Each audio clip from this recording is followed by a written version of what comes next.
Hi, here we have David McCann, who is in charge of medication control for the national horses here at the RDS this week.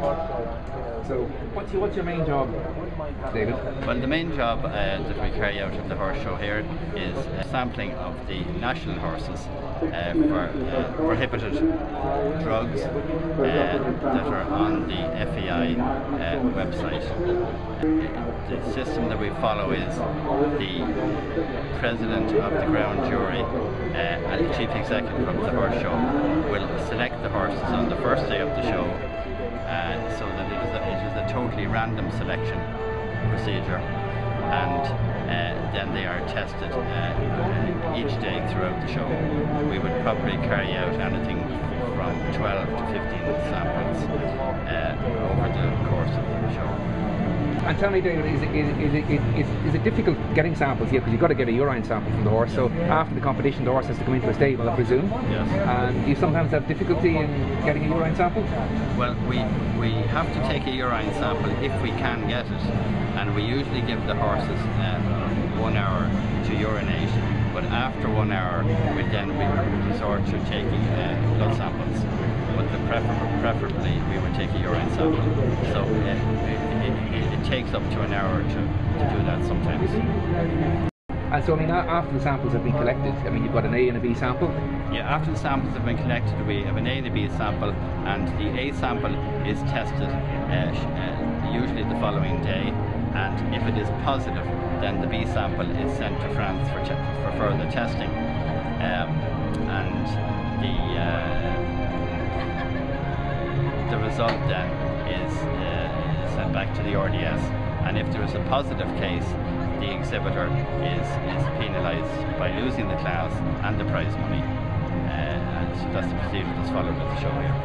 But it's very fair to say, David, that I mean, it's 99.9% of all samples come back negative, and you know, positives are really rare. Yeah, I would agree with that totally. I think we have to get the perception right that show jumping is a clean sport, and the number of positives that we get over the years is exceptionally small.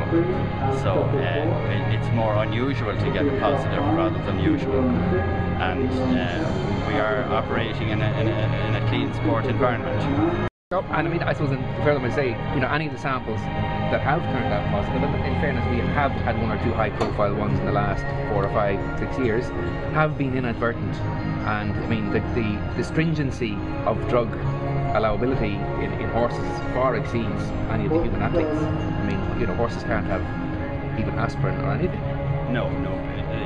I would agree totally that the number of positives we've got have been exceptionally small, and there have been cases where people will just make a mistake, and they do not realise there are drug control regulations and medication control regulations here at the show, and they would inadvertently maybe give their horse a product that would be on the prohibited list. But it is in most cases people may give these drugs by mistake.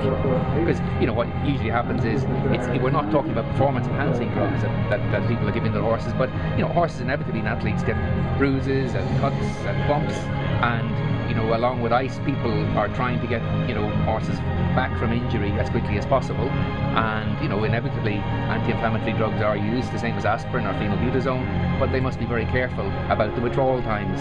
Yes. You know, when they use those drugs. Yeah, every drug has a withdrawal time, and I think people are certainly more aware nowadays of the withdrawal time of the drugs. Most drugs will be out of the horse's system after 7 days, the vast majority of them, and people just have to discuss it with their vet, get advice from their vet, and ask the expiry date of drugs if they're going to compete at shows like this.